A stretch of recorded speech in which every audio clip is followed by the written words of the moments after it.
Bonjour les bérets rouges, j'espère que vous allez bien. Par la grâce de Dieu, Storytime Today, on se retrouve pour un nouvel épisode du gars qui raconte un peu trop sa vie, mais de qui on peut peut-être tirer une petite édification. En réalité, vous me voyez en train de rigoler comme ça, mais je suis stressé cette vidéo, ça fait déjà plus d'1 an que je l'avais planifiée, et la réalité c'est que j'ai tout fait pour retarder le moment où je vais la faire, mais je pense, peut-être poussé par l'esprit, c'est enfin le moment de pouvoir en parler. En parler de quoi? On va parler ici de dépression, de déprime, de burn-out. On va parler de psychologie, de psychiatrie. On va parler de troubles de la personnalité. On va parler du sentiment de se sentir différent des autres. Je vais vous partager mon témoignage, des choses très personnelles, très intimes, liées à mon passé et même encore liées à mon présent et des éléments qui ont fait que je me suis retrouvé en mars 2024, moi, rempli du Saint-Esprit, en train de servir Dieu, passionné de l'enseignement de la parole de Dieu, dans le cabinet d'une psychologue. Qu'est-ce que moi je vais faire là-bas? C'est terrible cette affaire-là. Bon, la réalité c'est que pour certains, aller voir une psychologue ou consulter, c'est pas forcément quelque chose qui est extraordinaire, c'est normal, mais pour d'autres communautés, ça peut être aussi une forme de tabou, en tout cas un non-dit. Qu'est-ce qui fait que je me suis retrouvé là-bas? Mais en plus, que cette rencontre avec une psychologue a été pour moi comme le démarrage d'une nouvelle vie, une deuxième nouvelle naissance, je ne sais pas. En tout cas, ça a contribué à ma paix et à me permettre de pouvoir encore mieux comprendre non seulement le plan de Dieu pour ma vie, mais aussi pour l'humanité. Si c'était pour moi, j'aurais gardé ce sujet très personnellement et je serais avancé avec cette nouvelle opportunité d'épanouissement, mais j'ai tout de suite compris que à quoi servirait-il d'avoir des réponses si c'est pas pour les partager aux autres? Beaucoup des questions et des interrogations que je me posais, je me suis rendu compte que beaucoup se les posaient aussi. Et les difficultés que j'ai eues pour trouver des réponses, beaucoup les partagent également. Alors je me suis dit qu'il serait important, par souci de partage, de bienveillance et d'amour, d'essayer d'aider peut-être quelqu'un qui en aurait besoin en partageant aussi mon témoignage. Ce témoignage, il est là donc pour des personnes qui s'identifieraient directement à mon propos, mais ce témoignage peut aussi être utile à une personne qui ne s'identifie pas à mon histoire, mais qui peut être certainement en contact avec quelqu'un qui traverse les mêmes difficultés que j'ai traversées, et ça te permettra peut-être donc de mieux comprendre un frère ou une sœur à l'église, pourquoi pas même un frère biologique, un enfant, ou pourquoi pas un cousin, un camarade de classe ou un collègue de travail. Moi, aujourd'hui, je parlerai de mon témoignage et notamment de la particularité qu'on appelle le haut potentiel intellectuel. Mais cette vidéo, en réalité, elle peut être considérée pour discuter de l'ensemble des autres particularités par lesquelles chacun peut passer, que ce soit le haut potentiel intellectuel, les troubles du spectre autistique, les troubles du déficit de l'attention avec ou sans hyperactivité, les troubles de l'apprentissage, l'hypersensibilité ou quelconque autre différence que quelqu'un pourrait ressentir en lui-même qui va affecter sa relation avec le monde qui l'entoure. C'est parti. Je vais essayer de ne pas être trop long sur la partie historique, sur le passé, parce qu'en fait, il y a tellement de choses à dire, mais simplement dire que je pense avoir grandi dans une enfance qui était quand même finalement heureuse. Je ne pense pas avoir manqué de quelque chose. Par la grâce de Dieu, j'ai grandi avec des parents qui m'aimaient, des frères et sœurs qui m'aimaient. J'ai rien de foufou à dire là-dessus. Maintenant, c'est vrai que en grandissant, il y a un certain nombre d'éléments que j'avais dans ma personnalité que je trouvais peut-être différentes des autres, mais pour moi qui n'étaient pas forcément extrêmement graves. Pour moi, chaque humain est différent avec ses qualités, avec ses défauts, avec ses atouts et avec ses faiblesses. J'ai grandi très vite avec la conscience de certaines qualités que j'avais et j'ai rencontré aussi quelques difficultés dont j'avais peut-être un peu du mal à me débarrasser. Et puis, ce qui s'est passé, c'est quoi? C'est lorsque je me suis marié, je me suis rendu compte que j'avais un certain nombre d'attitudes, de comportements qui pouvaient être problématiques pour les personnes qui m'entourent. Je donnerai des exemples et symptômes un peu plus tard dans la vidéo, mais l'un des éléments déclencheurs, on va dire le symptôme qui a été la goutte d'eau qui a fait déborder le vase, c'est une forme de ce que je pourrais appeler une tendance addictive au travail. L'incapacité à ne pas m'épuiser intellectuellement dans ma journée. Je suis constamment obligé de dépenser toute mon énergie intellectuelle pour pouvoir trouver la paix. Si je n'ai pas suffisamment réfléchi dans une journée, alors pour moi, je n'ai même pas encore commencé la journée et je ne peux pas trouver le repos. Quand je dis je ne peux pas trouver le repos, ici je parle vraiment d'une manière littérale. Ce qui s'est passé, c'est qu'en avançant au fil des années, et notamment dans le mariage, je me suis rendu compte que je n'arrivais même plus à dormir si je n'avais pas suffisamment exercé mon mental dans la journée. Le problème est que j'étais dans un contexte professionnel en ce temps-là qui n'était pas challengeant.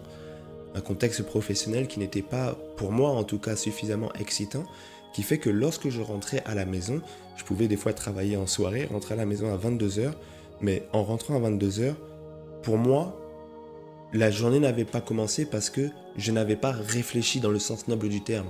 La journée n'avait pas commencé parce que je n'avais pas excité mes capacités mentales et ça avait pour conséquence de m'empêcher de pouvoir dormir.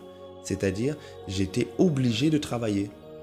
Donc j'étais obligé de me documenter, de lire des livres, d'écouter des articles, de suivre des conférences, des séminaires sur YouTube, de travailler sur un projet. Et je ne m'arrêtais que lorsque mon corps mettait une limite absolue et que je m'endorme directement. Alors imaginez forcément, lorsque on vit à deux, ça c'est un fonctionnement qui n'est pas forcément possible sur la durée et qui peut créer des frustrations. Je n'arrivais pas à m'endormir si je n'ai pas suffisamment travaillé dans ma tête dans la journée.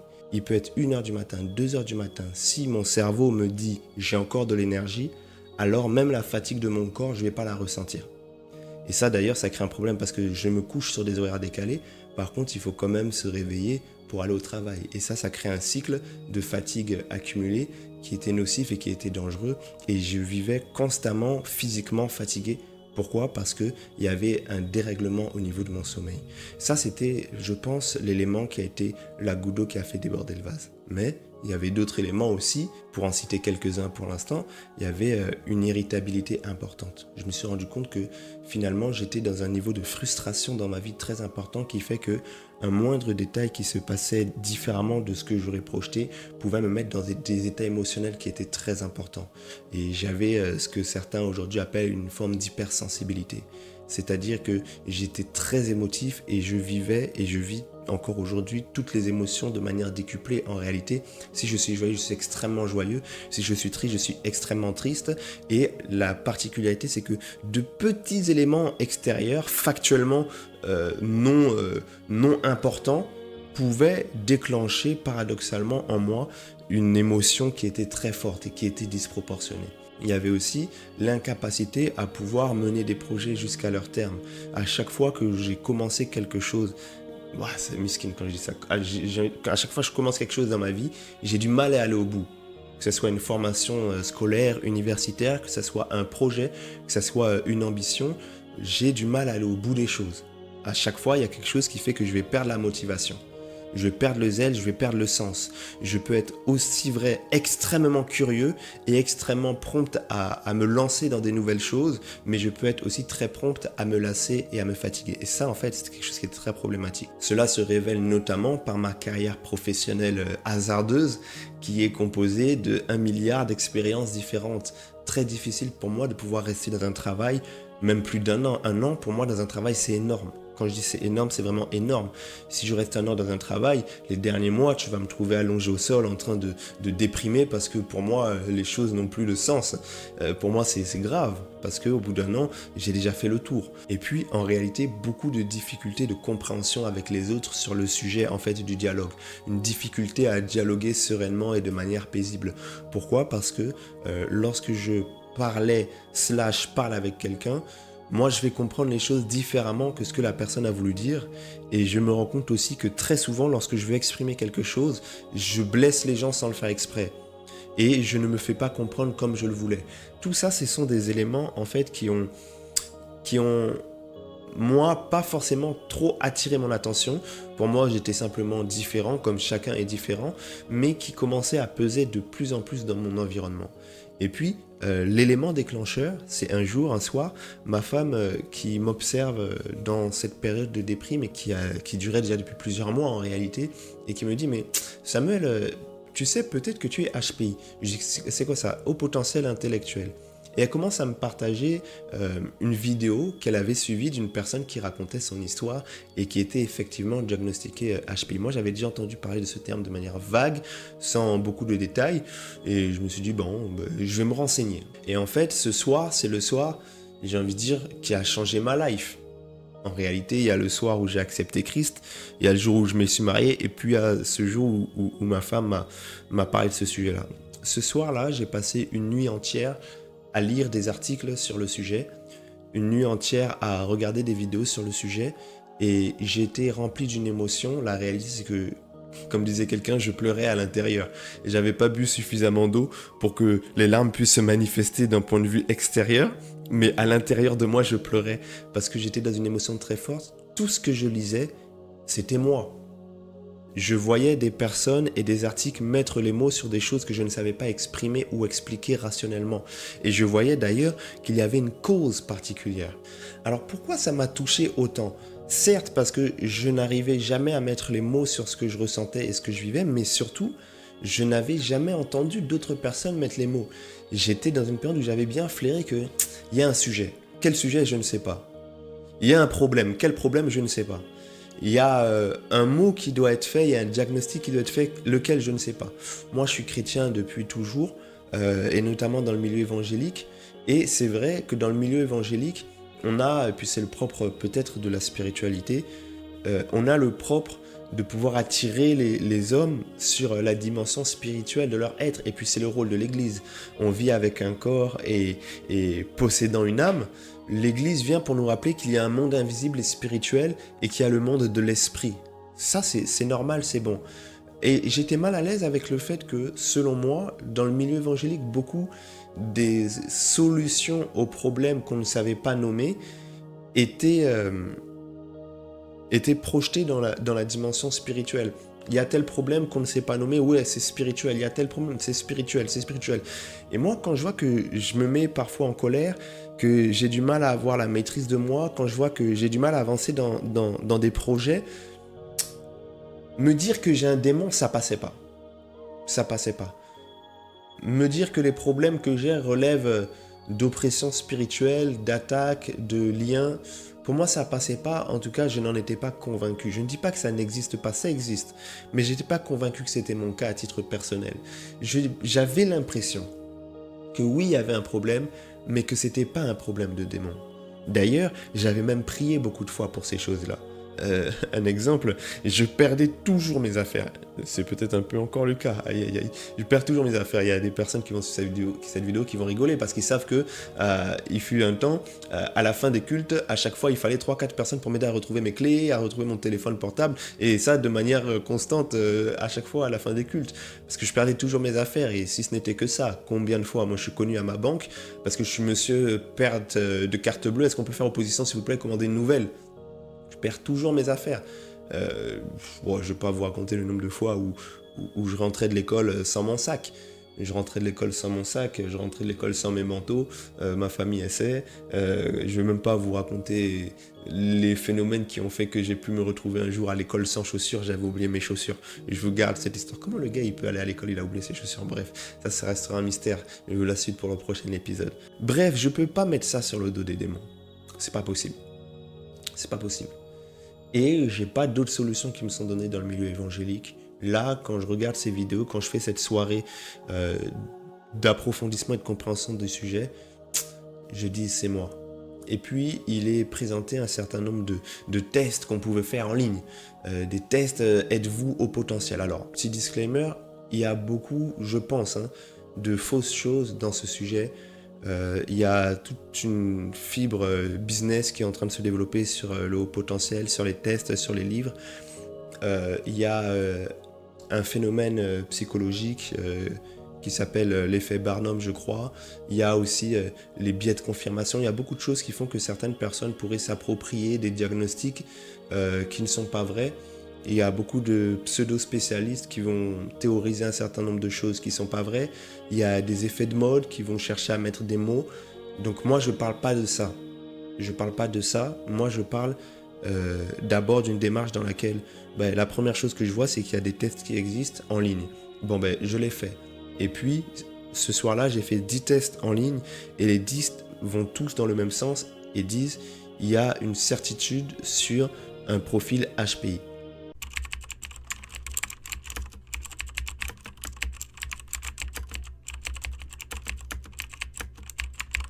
Le haut potentiel intellectuel, HPI, c'est quand une personne a une intelligence bien au-dessus de la moyenne, souvent avec un QI supérieur à 130. Mais ce n'est pas juste être plus intelligent. C'est aussi une façon différente de penser, de ressentir et d'interagir avec le monde. Pourquoi certaines personnes sont HPI? Le HPI vient d'un mélange de génétique, on naît avec un cerveau qui fonctionne différemment, et d'environnement, un cadre stimulant peut aider à développer ses capacités. Il s'agit surtout d'un neurodéveloppement particulier, ce qui signifie que le cerveau des HPI ne traite pas l'information comme tout le monde. Comment ça se manifeste? Un HPI, ça se remarque souvent à plusieurs niveaux. Dans la tête, pensée en arborescence, ça part dans tous les sens, mémoire ultra efficace, rapidité d'apprentissage. Dans les émotions, hypersensibilité, forte empathie, grand sens de la justice. Dans le comportement, ennui rapide, besoin de défis, difficulté avec l'autorité ou les règles, juste parce que... Bref, être HPI, ce n'est pas juste être plus intelligent, c'est surtout une autre manière de voir le monde. Parfois, c'est une force incroyable, parfois c'est un vrai défi à gérer. Mais en bon chercheur, je sais que beaucoup des choses qui sont sur Internet ne sont pas forcément vraies et que voilà, effectivement, il y a parfois de la surenchère et tout. Je me dis non, il faut que j'aille faire un vrai test, on appelle ça un test psychométrique, un dépistage de QI, un test de QI auprès d'un professionnel agréé, certifié, spécialiste en la matière. Et donc, pour information, c'était quand même un petit budget pour nous en ce temps-là, mais c'était tellement important qu'on s'est dit non, il faut qu'on réunisse les sous pour passer ce test-là. Je suis parti voir une psychologue à Paris, je fais le test et puis effectivement, je reçois la réponse une semaine après avec un formulaire qui dit que oui, il y a une confirmation et la détection d'un profil haut potentiel. Alors avant d'aller plus loin, que je vous présente à la fois le résultat du coup de ce test en détail, parce qu'il y a des choses très importantes à pouvoir y dire, avant aussi que je puisse vous présenter quelques conseils, moi, que je pourrais donner à certaines personnes qui sont différentes et qu'on élargisse le sujet, comme je l'ai dit, à d'autres formes de différence, et ben, j'ai voulu, pour pouvoir agrémenter un peu cette vidéo de moments tendre, émotif et ludique, j'ai demandé à 3 personnes autour de moi de pouvoir intervenir en fait dans cette vidéo à travers un audio que moi j'ai pas écouté, donc je vais le découvrir aussi avec vous. C'est qui? C'est ma femme, c'est ma mère et c'est ma sœur jumelle, parce que ce sont parmi les 3 personnes, bien sûr j'ai un formidable père et un grand frère de ouf, mais ce sont ces 3 personnes là qui ont été aussi proches et témoins de ce sujet là, et j'ai souhaité avoir aussi leur regard. Je me suis pas spoilé, on va écouter au fur et à mesure de cette story time les interventions de chacune d'elles. Et puis ça permettra de pouvoir commenter, peut-être qu'elles pourront mieux exprimer les choses que moi avec un regard aussi extérieur. Donc on va commencer directement avec l'audio de Rachel, ma sœur jumelle. En réalité, on a toujours su que Samuel était HPI, surtout sur la partie intellectuelle, mais on n'a jamais mis de mots là-dessus. On sentait qu'il avait quelque chose de plus, surtout à l'école. Il pouvait briller sans faire trop d'efforts, son parcours scolaire a été linéaire. Il a toujours réfléchi en profondeur, raisonné, lu beaucoup de livres. Donc quand il nous a annoncé son diagnostic, ça n'a pas été d'une grande surprise. Mais HPI, ce n'est pas simplement être extrêmement intelligent, et le savoir nous a permis de mieux comprendre certains aspects de sa personnalité. Je me rappelle quand il nous en a parlé, la phrase qui résonnait dans ma tête à ce moment, c'était « Ah, c'est pour ça !» Par exemple, c'est pour ça qu'il n'a jamais trop aimé se mélanger avec les autres, qu'il était en décalage ou qu'il est encore en décalage social, surtout au niveau des blagues, par exemple. Vous avez peut-être constaté ça lors de ces vidéos. Ou encore, ça m'a permis de me dire « Ah, c'est pour ça qu'il est très sensible. C'est pour ça qu'il aime imposer son avis lors des débats, par exemple. » Bref, je pourrais vous raconter plein d'anecdotes drôles par rapport à ça, mais mettre un mot sur qui il est a eu tout son sens pour nous et pour lui aussi. Aujourd'hui, depuis qu'il a appris qu'il est HPI, j'ai observé un véritable changement. Il traverse, en tout cas j'ai l'impression, une phase libératrice où il s'assume pleinement, sans retenue, sans se cacher. C'est quelque chose de positif en soi, car on sent enfin qu'il est lui-même, qu'il s'accepte comme il est. Mais ça peut être aussi dangereux pour lui et pour les autres. Parce que qu'on le veuille ou non, on vit dans un monde en interaction. Alors il ne faut pas que sa particularité mette un fossé dans ses relations sociales, parce que sinon il risque d'en souffrir et de faire souffrir aussi. Ce que j'ai envie de dire à Samuel, c'est que connaître et accepter sa différence est très bien, mais ce qui est essentiel, c'est aussi de chercher à s'élever, à évoluer et non à se conforter dans qui on est. Le conseil que je veux donner, c'est de tirer tout le bon de son haut potentiel, mais aussi de s'efforcer de travailler sur ses zones d'ombre. Il ne doit pas rester dans l'idée de « je suis comme ça et puis c'est tout, les autres doivent m'accepter comme ça et point barre ». Mais il doit aussi prendre conscience qu'il a des aspects de sa personnalité et de ses interactions sociales qu'il devra améliorer pour mieux vivre finalement avec le monde qui l'entoure. Ouais, en fait c'est intéressant. Elle veut me donner la leçon sur ma chaîne là. Rachel, bon bref, merci beaucoup pour l'audio Rachou. Alors, l'idée, c'est de dire, c'est vraiment intéressant, elle a dit un truc que j'ai beaucoup aimé, elle a parlé d'être soi-même. D'être soi-même, ça c'est un sujet important. C'était en réalité peut-être l'une de mes plus grandes souffrances cachées et que je sais que beaucoup partagent aussi, c'est le sentiment de ne pas pouvoir être soi et de devoir jouer un rôle. Beaucoup de personnes qui se sont pas fait détecter tôt sur ce sujet-là, par exemple, du haut potentiel, sont des personnes qui le découvrent plus tard, à un moment de déprime, un moment de dépression, voire et certains cas même de pensée suicidaire, parce qu'elles se rendent compte que tout s'effondre lorsqu'elles considèrent qu'elles n'ont jamais, depuis tant d'années, 20, 30, 40, 50 ans, jamais été elles-mêmes. Il y a un sujet qu'on appelle le faux self, c'est le faux soi. C'est en réalité, l'un des termes qu'on peut utiliser aujourd'hui, c'est l'hypocrisie, c'est-à-dire le fait de présenter une image différente de celle que je suis. Lorsque très jeune, on constate des différences dans un milieu qui est très normé en réalité. Le monde est très normé, la société est faite pour les normaux pensants. La société, elle est faite pour que tout le monde soit dans un cadre et c'est dans ce cadre que tout doit se faire. Lorsqu'on met un pied à côté dès l'école, en réalité, on est ostracisé, on est mis à part, on est mis en marge et peut-être même discriminé ou harcelé. Et ça fait que beaucoup de personnes qui sont en marge, à un moment donné, vont chercher à rentrer dans un moule. Et c'est rare les personnes qui, dès jeunes, ont la capacité de dire « Ben non, j'assume qui je suis ». Non, la pression sociale, elle est immense, on s'en rend pas compte.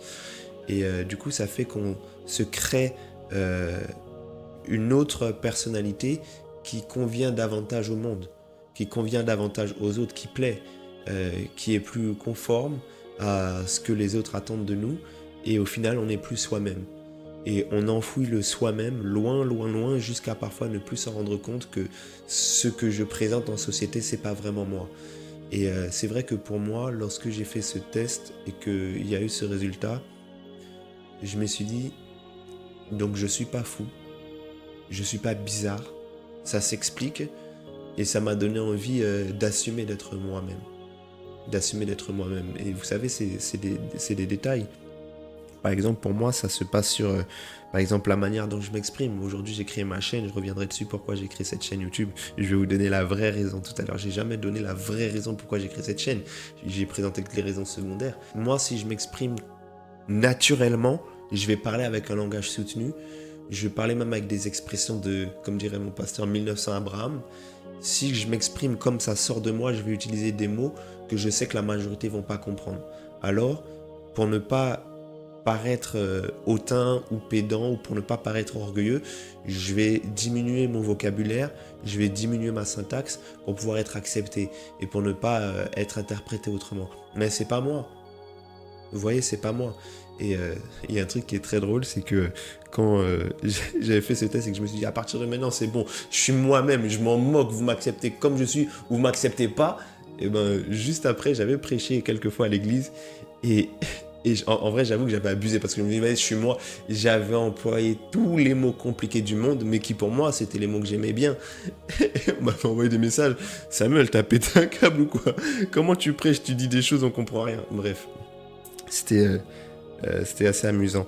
Et justement, une des choses qui m'a beaucoup aidé, c'est tout simple, c'est que un jour, à ce moment-là, j'ai parlé à mon pasteur pour lui présenter quand même ces résultats-là parce que je lui avais fait part de beaucoup des frustrations que j'avais.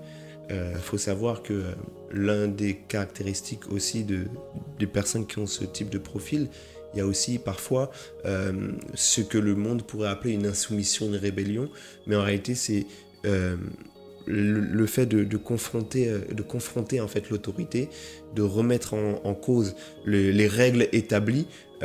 Pourquoi ? Pas le temps d'aller en profondeur là-dessus. Mais j'avais beaucoup de frustration et un sentiment de réforme à mener constant qui fait que forcément j'étais en contact avec mon pasteur à ce sujet qui devait savoir aussi quand même ce que je ressentais en moi-même et lorsque je lui ai présenté les résultats de ce test, que je lui ai présenté ça, il a dit une phrase, on n'en a pas beaucoup parlé mais il y a une phrase qu'il a dit qui m'a énormément touché. Sa première action c'était de dire c'est très bien, nous sommes un corps et dans un corps tout le monde est différent. Et c'est les différences de chacun qui font la force du collectif.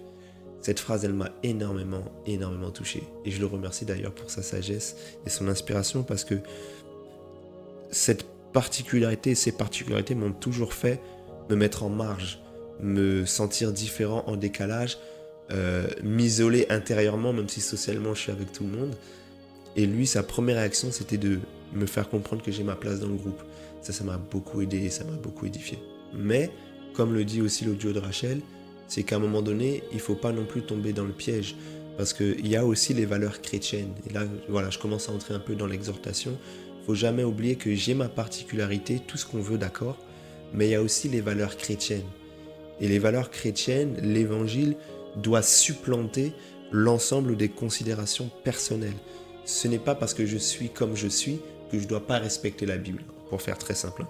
Et dans la Bible, il y a aussi un certain nombre de valeurs sociales, de ne pas être une occasion de chute pour les autres, de pouvoir aimer, de pouvoir être proche des autres pour pouvoir conseiller, aider, exhorter, encourager, etc. Un chrétien ne peut pas non plus être constamment solitaire. Il y a des tempéraments qui le seront plus que d'autres, c'est pas un problème, mais pas constamment solitaire, pas constamment dans la confrontation, pas constamment en marge, parce que Dieu a fait de nous une église, c'est-à-dire une assemblée. Et il faut aussi savoir, que ça soit du coup pour l'église, parce que là c'est une chaîne chrétienne, mais dans la société, être qui on est, mais savoir travailler sur soi, non pas s'enfermer, non pas se restreindre, non pas se mettre en prison, non pas être hypocrite, mais quand même travailler à être une personne agréable et utile pour la société telle que Dieu veut que nous puissions l'être, en fait. Et ça, c'est quelque chose de très important. On va écouter le deuxième audio, c'est celui de ma mère. On va voir ce qu'elle va dire d'intéressant ou pas. Mais si ça sera intéressant, voyons, c'est ma maman. Lorsque Samuel m'a donné le compte-rendu du psy après son dépistage, toute son enfance est remontée à la surface. Tout s'expliquait, sa scolarité, son caractère, son attitude. Je m'en suis beaucoup voulu, j'explique dans quelques secondes pourquoi. Samuel a été testé à l'âge de 5 ans par le corps enseignant, non pas parce qu'il était hyper intelligent, mais parce qu'il était hyper épuisant. Sa maîtresse a donc cherché à comprendre pourquoi. Pour le canaliser, il fallait l'occuper. Pas avec des jouets comme les autres enfants, mais l'occuper intellectuellement. Il n'y a que ça qui le canalisait. Il a donc sauté une classe en élémentaire très rapidement et il est arrivé au CM2 à 10 ans. On m'a même convoqué au CM2 pour que je le fasse sauter une deuxième classe pour qu'il rentre au collège car il s'ennuyait. J'ai refusé. Pour moi, il allait se faire manger. Il était encore petit, il avait besoin de jouer. À l'époque, on ne parlait pas de HPI. Ce terme n'était pas en temps médiatisé. On parlait de QI très élevé. Dans toute sa scolarité, il fallait qu'il étudie beaucoup. Après sa licence, quand Samuel est rentré à l'école de commerce, il s'est payé une double formation de préparateur mental, sachant qu'à cette époque, il avait déjà commencé à servir à l'église avec beaucoup de responsabilités. Je ne comprenais pas pourquoi cet enfant ne pouvait pas faire une seule chose à la fois. Donc je l'accompagnais comme je pouvais et j'observais. Quand on était en famille, je pétais un plomb. Parce qu'à la maison, il ne pouvait pas rester chill comme ça, sans rien faire. Il fallait qu'il ait téléphone, portable, ordinateur, télé allumé, enfin tout un tas de choses pour qu'il arrive à se concentrer. Ça m'énervait, mais on supportait. Par contre, quand on était en famille, enfin en grande famille, on devait lui faire la morale avant, après, car très rapidement, quand il n'était pas à la maison, il fallait qu'il rentre dans une bulle. On ne comprenait pas pourquoi. Je bénis Dieu pour l'analyse qui a été faite aujourd'hui il y a un an, qui m'aide à mieux comprendre mon enfant et mieux accepter sa singularité. Ça ne veut pas dire que je ne le reprends pas, je reste sa maman, mais avec plus de tolérance, plus d'amour, plus d'acceptation. Je me conforte dans la pensée que toute chose arrive dans le temps de Dieu, car je me répète, en tant que maman, je m'en suis beaucoup voulu. Mais j'ai l'espérance que cette situation qu'il a vécue, que nous avons vécue avec lui, serve à aider quelqu'un qui passe par ce chemin. Que Dieu vous inspire pour trouver le bon professionnel de santé. Amen. Merci Mamouche, trop deep. C'est sûr, maman, elle avait écrit, elle a lu son texte. C'est sûr, elle a lu son texte. Ah, c'est très touchant. Séquence émotion, c'est terrible cette affaire-là. En fait, de cet audio de maman, moi, je veux retirer quand même deux choses. Déjà, c'est vrai que si tu comprends pas quelqu'un à l'intérieur, ce qu'il est, tu auras du mal à comprendre ses actions extérieures. Et parfois, bon, je fais pas le reproche à ma mère, mais au système, hein. Et encore, c'est pas un reproche d'ailleurs. Mais c'est vrai que parfois, on est très focalisé sur les actions que les gens posent. L'action n'est pas bonne, cette manière de faire n'est pas bonne, mais on comprend pas que, en fait, le fruit découle toujours de l'arbre et la forme découle toujours du fond. Des fois, il y a un fond, il y a un monde intérieur qui qui induisent les actions qu'on voit ensuite posées par un enfant. Et oui, c'est vrai que j'ai toujours eu un comportement, et maintenant je pense que j'ai régulé un peu quand même, assez particulier en société, qui peut être parfois très positif et parfois un peu désagréable, ou beaucoup même d'ailleurs. C'est que autant je peux être un bon vivant, très joyeux, j'aime beaucoup faire des blagues, j'aime beaucoup rire, j'aime beaucoup parler avec les gens, etc. Autant, par exemple, je peux être très désordonné et très éparpillé, c'est-à-dire que quand c'est moi qui parle, par exemple, et ça c'est un problème, hein, quand c'est moi qui parle, je peux parler 2 heures à quelqu'un, je vais vouloir qu'il m'écoute, mais quand la personne va commencer à parler, il suffit qu'il y ait juste une feuille qui tombe de l'arbre à côté, et ça va me distraire, et je vais commencer à réfléchir sur l'arbre, sur la nature, je vais dire, ah oui, les saisons de la vie, mais tu sais que dans certains hémisphères, il n'y a pas le même nombre de saisons, parfois il y en a 4, parfois il y en a 2, et la personne elle me parle, et je l'ai même oublié depuis. Et ça peut blesser aussi les gens. Ou encore, des fois, j'ai tellement d'idées qui me viennent à la tête. Quand quelqu'un me dit 3 phrases, dans chacune des phrases, ça va faire écho pour moi à 10 idées différentes. Et je me contiens, et après, à un moment donné, je suis obligé de couper la parole. Et il m'arrivait de beaucoup couper la parole aux gens, des fois, quand ils parlaient. Et ça, c'est pas bien. Pourquoi ? Parce que quand la personne parle, j'ai tellement de trucs, à un moment donné, mon cerveau, il explose. Il faut que j'interrompe pour libérer une pensée que j'ai. Et des fois, ces pensées-là, c'est des blagues. Et ça, c'est relou pour les autres, bref. Et puis, de l'autre côté, il m'arrivait à avoir... et ça, par contre, c'est encore le cas, mais j'ai compris maintenant comment bien gérer ça et tout, notamment dans le couple, dans la vie de famille et tout. Il m'arrive à avoir des fois un grand besoin de solitude. Quand je dis un grand besoin, c'est un grand besoin de solitude parce que j'ai beaucoup aimé un psychologue qui expliquait ça en disant que parfois le haut potentiel va créer une hypersensibilité qui va générer plein de micro-traumatismes en fait dans une journée. Et chaque interaction avec quelqu'un peut être l'objet d'une petite blessure, d'une petite frustration, d'une petite peine, d'une petite douleur. Toi, tu m'as parlé, on s'est même pas embrouillé, mais il y a eu peut-être un mot que tu as dit que moi j'ai trouvé un peu déplacé. Je te le fais pas savoir, mais ce mot-là, il m'a blessé. Alors que tu n'as même pas voulu me blesser, c'était une discussion normale. Et à chaque discussion avec chaque personne dans la journée, tu prends une petite blessure, tu prends un petit coup. Un petit coup. Et à la fin de la journée, tu te retrouves avec beaucoup de blessures. Et le besoin de se retrouver seul, un peu comme pour panser ses plaies, pour se guérir soi-même, et pour ensuite recontinuer sa journée. Et que ça soit ce sujet-là, ou que ça soit, comme je l'ai dit tout à l'heure, le besoin de laisser libre cours à l'esprit créatif, à la réflexion, pour que le cerveau se sente suffisamment en travail, ça fait que j'ai beaucoup besoin de m'isoler. J'ai besoin, dans ma journée, dans ma semaine, d'avoir des temps seul. Et quand je dis seul, c'est seul, je peux m'enfermer dans mon bureau pendant des heures, ne même pas voir le temps passer. Et le monde autour peut se dérouler, il y a des gens qui peuvent avoir besoin de moi, mais moi, sur le moment, j'ai l'impression que j'ai besoin de personne en réalité. Et ça peut créer encore une fois un décalage, un problème aussi social et relationnel, qui est important à gérer. Alors, ce qu'on va faire, parce que c'est trop bien, on va écouter tous les audios, donc là on va enchaîner directement avec celui de Delphine, et après je reprendrai du coup le fil du témoignage avec toutes les autres choses intéressantes à dire. Mais je kiffe trop les audios, donc c'est reparti. Donc là c'est l'audio de ma femme. En plus j'en ai qu'une du coup.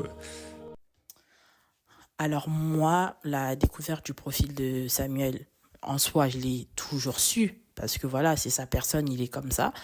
Mais j'avoue que je suis arrivée à un moment donné à un point de fatigue, de ras-le-bol, pour être honnête, parce que l'écart sur notre manière de penser et de fonctionner est devenu trop différente. Pour moi, chaque couple, bien évidemment, hommes et femmes peuvent être différents, c'est la norme.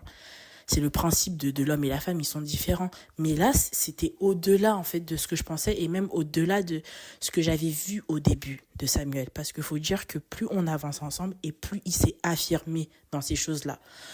Par exemple, le fait de toujours vouloir faire 15 000 choses en même temps, d'avoir 15 000 projets, de vouloir aller super vite. En fait, j'avais l'impression d'être dans une fusée à chaque fois et j'ai jamais le temps d'assimiler. Et surtout, moi, en tant que femme, en tant qu'épouse, j'ai vraiment besoin de stabilité. voilà, que les choses elles soient posées, qu'elles soient claires. J'ai vraiment besoin d'une clairvoyance. Alors, c'est pas que lui, il est pas clairvoyant, etc. Mais vu que dans sa manière de penser, il va super vite, super fort, pour lui, tout est clair, mais déjà vite. C'est limite un prophète qui a déjà vu 15 000 ans plus tard. Ben moi, vu que j'y suis pas, ça me frustre. Donc, j'ai pas le temps de comprendre, j'ai pas le temps d'assimiler, j'ai pas le temps de digérer.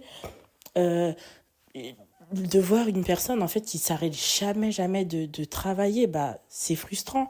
J'aurais pu me dire bon bah en soi ça le concerne, c'est lui, c'est son problème, mais non. Au final, des fois je me sentais même un peu complexée. Je me disais mais attends, c'est peut-être moi qui suis en retard ou c'est lui qui suit trop en avance. Enfin, ça a vraiment causé quand même pas mal d'incompréhension et de frustration. Et puis un soir, j'ai décidé voilà, de faire la recherche. Je me suis vraiment dit ça. Mon mari est trop différent. Il faut que je cherche ce qui se passe. J'ai cherché un peu sur Internet et c'est là que je suis tombée sur justement le profil HPI. Et puis ça m'a beaucoup aidé à mieux le comprendre, à comprendre beaucoup de ses actions et surtout à mieux l'accompagner. Parce qu'il faut dire que je me sentais très limitée. Je ne savais plus quoi faire. Vraiment, pour être honnête, en tant que femme, je sentais que j'étais arrivée à une sorte de point mort. Et puis voilà. En vrai, je le dis pour rigoler, mais c'est tellement triste. Genre, elle a marqué sur Google pourquoi mon mari est chiant. En gros, c'est ça. Elle veut pas le dire, mais en gros, elle a marqué pourquoi mon mari est chiant, pourquoi mon mari est relou. Pourquoi Alors, il y a un truc important à dire, c'est que en vrai, à toutes celles et ceux qui ont un profil différent, c'est vrai. Encore une fois, différent, c'est pas forcément au potentiel intellectuel. La différence, elle peut se refléter par 1 milliard de caractéristiques. Mais les personnes qui sont différentes, il faut savoir que parfois on blesse les autres. Ouais, parfois on blesse les autres. Et faut pas être non plus trop égoïste, parce que parfois la tristesse que nous on vit ou la frustration que nous on vit, elle peut être encore démultipliée dans la vie des personnes, eux qui la subissent, qui la subissent. Donc c'est important de s'analyser, de ne pas laisser les sujets traîner. Si on sent qu'il y a un sujet problématique, il faut le régler. Il faut trouver les solutions. Il ne faut pas mettre les choses sous le tapis. Trop souvent, on a des personnes qui mettent les choses sous le tapis. C'est pour ça que je fais cette vidéo. Mettez pas les choses sous le tapis, parce que sinon, moi, personnellement, je vous le dis, j'étais en déprime, j'étais en burn-out. D'autres personnes, j'ai entendu des cas comme ça. Ils ont été jusqu'aux pensées suicidaires. Peut-être même que certains se sont suicidés. Pourquoi ? Pour cause de décalage avec la société. Ne mettez pas les choses sous le tapis, parce que ça peut vous faire du mal à vous, mais ça peut aussi faire du mal aux autres. Moi, dans ma forme d'hypersensibilité, autant quelque chose de petit peut me faire monter dans les tours négativement, mais autant, des fois, 30 minutes après, 1 heure après, il y a eu quelque chose qui m'a tellement mis dans la joie que j'aurais tout oublié. Ouais, mais la personne que j'ai frustrée, peut-être qu'elle n'a pas oublié. Tu vois ? Et c'est très important. Ça, c'est à la source de beaucoup de problèmes dans les familles. Enfants, parents, enfants, frères, sœurs, mari, femme. C'est important. Et puis, je veux quand même faire une petite parenthèse. C'est pas le sujet de la vidéo, mais c'est important de bien se marier. C'est très important de bien se marier. Pour tout le monde, de toutes les manières. Parce que dans la vie, parfois on évolue. Moi, plus les années passaient, les mois passaient, plus j'étais en train de me renforcer dans ma personnalité, y compris avec ses points négatifs. Et gloire à Dieu que j'ai fait le bon choix de mariage. Gloire à Dieu. Parce que j'ai une femme qui, là, dans l'audio, elle dit qu'elle était à un point mort, mais même dans son point mort, elle a quand même cherché des solutions et elle a voulu quand même m'accompagner. Beaucoup d'autres personnes, peut-être à sa place, auraient déjà claqué la porte. Vous voyez, ça c'est juste une parenthèse. Vous savez, nous, quand on sert Dieu aux yeux des gens, on est des personnes exemplaires, respectables, mais c'est à la maison après que les vraies choses se passent. Et c'est très important de ne pas tomber dans le piège de se concentrer que sur ce qui va bien. Vous voyez, des fois on se concentre que sur ce qui va bien, on est dans des détresses psychologiques qui fait que quand il y a quelque chose qui va bien, on s'attache à ça. Oui, mais ne faisons pas un déni sur ce qui va mal. Je connais beaucoup de personnes qui sont dans des situations intérieures difficiles, dans des grands troubles en réalité psychologiques, et ils sont dans un déni. Ils viennent à l'église, ils ont un peu de joie dans le service, Et du coup, ça les fait oublier les 6 autres jours de la semaine. Et dans les 6 jours de souffrance de la semaine, eux, ils essayent de combler ça encore avec du service ou encore avec les choses de l'église et tout. Mais le jour où ça va péter, c'est violent. C'est très violent. Donc il ne faut pas faire de déni. 1, 2, il faut bien se marier. Il faut bien se marier avec la bonne personne. Il faut prier pour son mariage. Et il faut bien réfléchir, prendre des bonnes décisions. Ouais. Alors il y a tellement de choses qu'on pourrait dire. La vidéo, elle pourrait durer 2 heures en réalité. Mais je peux pas finir sans parler peut-être de 2 ou 3 points. Déjà, je vous avais dit pourquoi j'ai créé YouTube. Je dois vous donner la vraie raison. Là, ça fait 1 an, les gars. J'ai créé YouTube, même sur le conseil aussi de la psychologue. C'est vrai, Dieu m'avait déjà parlé des réseaux sociaux depuis un moment, mais je m'étais jamais lancé. Et l'élément déclencheur, c'était cette période-là dans laquelle je me suis dit, bon, qu'est-ce que je peux faire pour m'aider à retrouver la paix, à retrouver un semblant d'équilibre.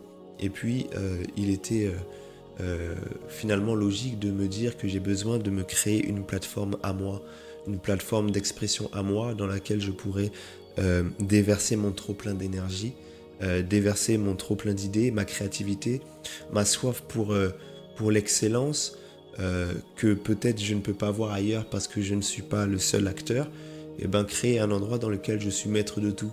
C'est pour ça que moi dans mon bureau là, ici moi j'aime bien dire que c'est mon royaume, parce que voilà, je suis le roi, il n'y a pas de sujet, je suis le seul de cet empire, un empire d'une personne, et au final ça me permet de m'épanouir, ça me permet de parler. Moi qui aime bien faire des recherches, ça me permet d'aller creuser sur certains sujets thématiques. Je vous réserve des vidéos très intéressantes qui arrivent, vous allez voir, et ça me permet en fait voilà de canaliser un peu mon énergie. Ça me permet de pouvoir, face à la frustration qui peut être là dans certains sujets, me sentir un peu plus libre, un peu plus autonome que dans d'autres plateformes. Et du coup, au final, ça répondait à ce besoin, en réalité, qui était d'abord personnel, bien que Dieu m'avait parlé. Et puisque c'est le plan de Dieu, ça en devient aussi, je l'espère, une bénédiction pour d'autres personnes. Mais la réalité, c'est que j'ai fait cette chaîne YouTube pour moi, parce que j'avais besoin d'un espace. J'avais besoin d'une plateforme. Et les 2 peut-être dernières choses que je veux dire, ou peut-être 2 derniers conseils, et puis suite à quoi moi j'encourage chacun qui voudrait continuer cette discussion, me partager aussi son expérience. J'aurais beaucoup aimé avoir vos expériences à vous, et peut-être vos questions, et d'utiliser l'espace commentaire pour continuer la discussion. Je réponds à tous les commentaires, c'est moi-même qui réponds, et on peut avoir des discussions là-bas. Les 2 choses que je dirais, premièrement, c'est que à ces personnages, je recommande vraiment l'équilibre. Au corps de Christ en général, beaucoup d'équilibre. Je crois que on a parfois mal compris la Bible. Quand je dis mal compris la Bible, je parle de qui? Je parle pas de tout le monde. Je parle du fait que, par définition, comme je l'ai dit tout à l'heure, la spiritualité ou la foi chrétienne étant donc une spiritualité va mettre beaucoup plus l'emphase sur la partie spirituelle de l'être, l'esprit, alors qu'il y a 2 autres parties, le corps et l'âme. Et parfois, dans une approche, parce qu'il faut dire aussi que l'influence africaine est prépondérante en fait dans le mouvement protestant et évangélique en Occident.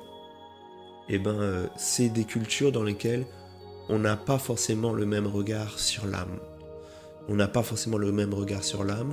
Et ça crée aujourd'hui parfois des compréhensions de l'évangile qui sont un peu biaisées, comme je le disais tout à l'heure, et qui n'ont pas suffisamment bossé sur la question de l'âme. L'âme, c'est un enjeu important. Si tu penses qu'il n'y a que le corps et l'esprit, à un moment donné, tu vas avoir un problème parce que toutes les problématiques de l'âme, tu vas chercher à y répondre par des outils spirituels et ça ne marche pas. Moi, c'est ce que je me suis rendu compte, ça ne marchait pas. J'ai prêché sur ça, je vais vous mettre le lien aussi dans la description, chrétien mais dépressif. Et j'expliquais que l'être est tripartite et que de la même manière, c'est pas logique de chercher des réponses spirituelles à des problématiques du corps. De la même manière, c'est pas logique de chercher des outils spirituels pour répondre à des problématiques de l'âme. Quand tu es en surpoids, tu vas pas d'abord prier, tu vas faire du sport. Tu vas pas aller voir ton pasteur pour perdre du poids, tu vas aller voir un nutritionniste et un coach. Et de la même manière, parfois, certaines personnes ont des problèmes qui ne sont pas des problèmes spirituels, qui sont des problèmes de l'âme, mais ils vont aller voir leur pasteur qui n'est pas formé sur la question psychologique, 1, 2, qui n'a pas une théologie suffisamment équilibrée en réalité, et qui va tout spiritualiser, alors que là, c'était un problème de l'âme. Et le jour où tu as un problème psychologique, il faut utiliser des outils psychologiques. Oui, Dieu peut tout. Et Dieu peut même faire perdre du poids à quelqu'un instantanément. Dieu peut tout. Quelqu'un qui a quelques kilos en trop, Dieu peut à l'instant lui faire perdre ses kilos. Et oui, quelqu'un qui est dépressif, quelqu'un qui est en burn-out, quelqu'un qui est sujet à un certain nombre de troubles, de l'apprentissage, de l'attention, oui, moi je le crois aussi, je le crois. Dieu peut surnaturellement agir. Je le crois. Mais il y a aussi des outils qui sont spécifiques à cette partie de l'être qu'on appelle l'âme. Et dans ces outils-là, il y a notamment le discours. Le discours. Vous allez voir que même l'approche psychologique telle qu'on la conçoit aujourd'hui, par exemple, aller voir un psychologue, c'est le discours, c'est mettre les mots, c'est s'exprimer, c'est verbaliser un certain nombre de choses. Beaucoup de ces sciences ont étudié la notion de la verbalisation, exprimer les choses d'une manière ou d'une autre, que ce soit par le mot, par l'art ou autre. Et donc moi je suis pas en train de dire qu'il faut forcément voir un psychologue, je dis que ça peut être une alternative pourvu par la grâce de Dieu qui partage aussi un certain nombre de valeurs, c'est encore mieux, mais ça peut être aussi avec des proches, verbalisé, et vous allez même voir que Dieu lui-même il verbalise aussi avec certaines personnes. J'ai pas le temps de nous faire tout l'enseignement, peut-être que si vous le souhaitez, on pourra faire une vidéo sur ce thème, mais avec un volet un peu plus enseignement biblique. Bref, trouver les bonnes solutions. Lorsqu'on est malade, on prie pour que Dieu nous guérisse, mais s'il ne nous guérit pas, c'est pas un péché d'aller voir le médecin.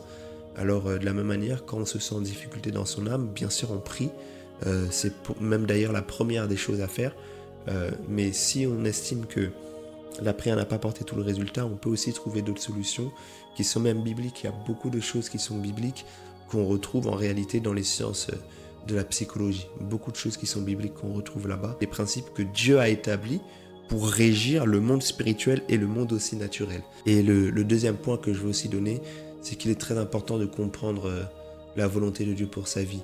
La chose qui m'a gardé dans toutes ces situations par lesquelles je passais, c'était les prophéties. Dieu m'avait parlé très tôt, il avait mis sa pensée dans mon cœur, et dès l'âge de 16 ans, 17 ans, j'avais déjà une compréhension très claire de l'appel de Dieu, qui fait que peu importe les troubles par lesquels je passais, les difficultés que j'avais, je savais qu'elles étaient aussi liées à mon appel.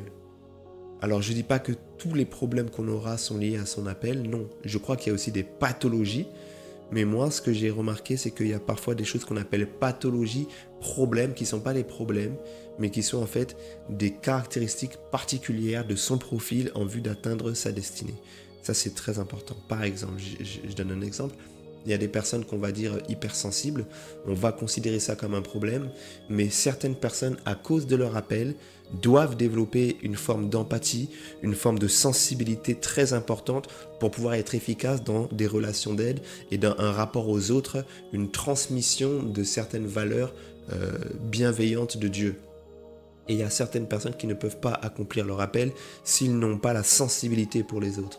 Quelqu'un qui est hypersensible peut être un grand évangéliste, par exemple, peut être un grand médecin, peut travailler dans des ONG et porter un grand résultat parce qu'il a la capacité de se laisser porter par des émotions plus que d'autres. Et inversement, il y a d'autres personnes qui seront extrêmement rationnelles, on va dire ouais mais t'es pas assez spirituel, t'as pas la foi. Non, ils ont un appel différent qui peut être lié par exemple à l'enseignement, qui peut être lié par exemple à l'apostolique et qui inclut la nécessité d'être beaucoup plus pragmatique que d'autres pour pouvoir accomplir cette mission. Beaucoup des personnes que j'ai rencontrées qui avaient des difficultés à trouver leur place dans la société liées à des décalages cognitifs, eh ben, c'était des personnes qui n'avaient pas compris suffisamment clairement leur appel. Ils n'avaient pas compris suffisamment clairement leur appel, qui fait qu'ils ne savaient pas trouver un sens à leur différence. Dès que tu arrives à trouver le sens de ta différence, la raison de ta différence, tu arrives mieux à la supporter, tu arrives mieux à l'accepter et à la travailler. Mais si pour toi ça n'a aucun sens, tu ne te trouves que bizarre, les gens ne te trouvent que bizarre et puis ça s'arrête là, ça crée aussi un problème. Moi, le test que j'ai fait, quand j'ai vu le résultat du test, c'était comme, en réalité, la photocopie des prophéties que j'avais reçues. Et dans les prophéties que Dieu m'a données sur mon appel, les caractéristiques inhérentes à mon appel se retrouvaient dans les résultats de mon test QI. Ce que le test QI disait qui était extrêmement développé dans mon profil, c'était exactement les choses qui étaient liées à mon appel. Je ne vais pas aller dans les détails là-dessus. Et ça a été pour moi une confirmation pour dire que le profil psychologique qu'on a, c'est aussi un outil et un équipement pour l'appel de Dieu. Et on comprendra bien et on gérera bien son profil psychologique si on a bien compris le plan de Dieu pour sa vie. Et inversement, comprendre le plan de Dieu pour sa vie nous permettra de bien gérer. S'il n'y a pas la compréhension de l'appel, on risque de tourner en rond sur le côté aussi psychologique. Je sens que là, ça demande encore d'autres vidéos sur ce sujet. Dites-moi si ça vous intéresse, parce que là, je vois qu'il y a 1 milliard de choses à dire, mais que le temps est en train de traîner. Alors, on va certainement se donner rendez-vous pour une prochaine vidéo à ce sujet. Béret rouge, repos.